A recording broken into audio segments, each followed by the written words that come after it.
அன்புள்ள அனைவருக்கும் வணக்கம். நம்முடைய கன்னியாகுமரி மாவட்டமானது குமரி கண்டத்திலிருந்து பிரிந்த ஒரு சிறு இடமாகும். ஏறத்தாழ கிமு 8000 ஆண்டுகளுக்கு முன்னால், அதற்கு முன்னால் 10,000 ஆண்டுகளுக்கு முன்னால் மனித இனம் தோன்றிய இடம் கன்னியாகுமரி மாவட்டமாகும். அதிலும் முன்னால் உள்ளவர்கள் சொல்லுவது முதல் தமிழ் சங்கத்தை ஆரம்பித்தவரை சிவபெருமான் என்று, அவருடன் அகத்தியர் இருந்ததாக. 2வது தமிழ் சங்கத்தை கபாடபுரத்தில் ஆரம்பித்தவர் முருகப்பெருமான் என்று, அவருடன் தொல்காப்பியர் இருந்ததாக கூறுவார்கள். ஆழிப்பேரலைகள் 5 ஆழிப்பேரலைகள் ஏற்பட்டு அதன் விளைவாக கன்னியாகுமரி மாவட்டத்திலிருந்து ஒரு சிறு பகுதியாகத்தான் இந்த பகுதி இருந்திருக்கின்றது. இந்த பகுதியை பொறுத்தமட்டில் நீங்கள் பார்க்கின்ற பொழுது சிவபெருமான் காலத்தில் இருந்த அகத்தியர் இருந்த ஒரு இடமாக இது இருக்கின்றது. எனவே அகஸ்தீஸ்வரம் வட்டாரம் என்ற பெயர் இதற்கு உண்டு. ஔவையாரை பொறுத்தமட்டில் 6 ஔவையார்கள் இருந்ததாக கூறுகின்றார்கள். அதில் ஒரு ஔவையார் தோவாளை வட்டாரத்தில் பிறந்திருக்கின்றார்கள். அவர்கள் பெயரால் இங்கே ஔவையாரம்மன் கோயில் இருக்கின்றது. தோவாளை வட்டாரத்தை பொறுத்தமட்டில் பல பேர்களுக்கு ஔவையாரம்மன் என்ற பெயர்கள் கூட இருக்கின்றது. அதே போலவே திருநயினார்குறிச்சியில் திருவள்ளுவர் பெருமான் பிறந்திருக்கின்றார்.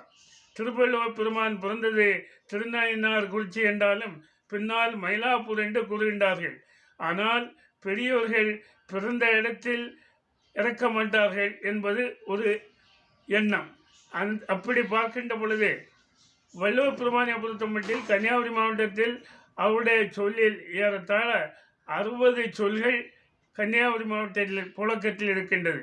எனவே அவர் கன்னியாகுமரி மாவட்டத்தில் தான் பிறந்தார் என்பது நமக்கு உண்மை. இதை டாக்டர் பத்மநாபன் கூறி கலைஞர் கருணாநிதி அவர்கள் கூட இதை ஏற்றுக்கொண்டிருக்கின்றார்கள். அதே போலவே விளவங்கோட்டு தாலுகாவில் காப்பிக்காட்டில் தொல்காப்பியர் சிலை இருக்கின்றது. தொல்காப்பியர் பிறந்த இடமும் அந்த காப்பிக்காட்டில் தான் என்று முன்னாள் உள்ளவர்கள் கூறுகின்றார்கள். அவருடன் சேர்ந்து பனம்பரனார், அலங்கோட்டு ஆசான் இவர்களெல்லாம் அங்கே இருந்திருக்கின்றார்கள். அலங்கோட்டு ஆசானின் சிலையை புரட்சித் தலைவர் எம்ஜிஆர் திறந்து வைத்திருக்கின்றார். ஆக பார்க்கின்ற பொழுது கன்னியாகுமரி மாவட்டத்தில் ஏறத்தாழ அந்த காலத்திலே 4 பெரும் அறிஞர் பெருமக்கள் பிறந்திருக்கின்றார்கள். அப்படி பார்க்கின்ற பொழுது திரும்பி மலையாளத்தில் இருந்தது. மலையாளம் பின்பு வந்த மொழி. ஏறத்தாழ தமிழில் இருந்து பிறந்த மொழி 1000 ஆண்டுகளுக்கு முன்னால் வந்த மொழி. ஆகவே இதை கன்னியாகுமரி மாவட்டத்தை மலையாளத்துடன் இணைத்திருந்தார்கள். மலையாளத்தில் இருந்து இந்த மாவட்டம் ஏறத்தாழ திருத்தமிழக போராட்டத்தை போராடி 1956 நவம்பர் 1ஆம் தேதி காமராஜர் நேசமணி தலைமையில் இந்த போராட்டத்தை இங்கே இணைத்தார்.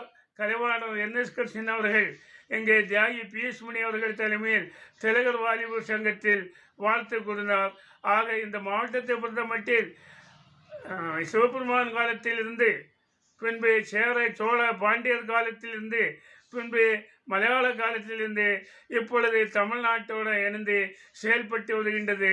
இந்த கன்னியாகுமரி மாவட்டம் என்று பெயர் இட்டது பெருந்தலைவர் காமராஜர். ஆக கன்னியாகுமரி மாவட்டத்தை பொறுத்தமட்டில் இன்றைய தினம் திருவள்ளுவர் சிலையை ஆரம்பித்து அது வெள்ளி விழாவை தமிழக முதல்வர் ஸ்டாலின் அவர்கள் ஆரம்பித்து வைத்து சிறப்புடன் நடந்து முடிந்திருக்கின்றது. எல்லாம் வந்துட்டா.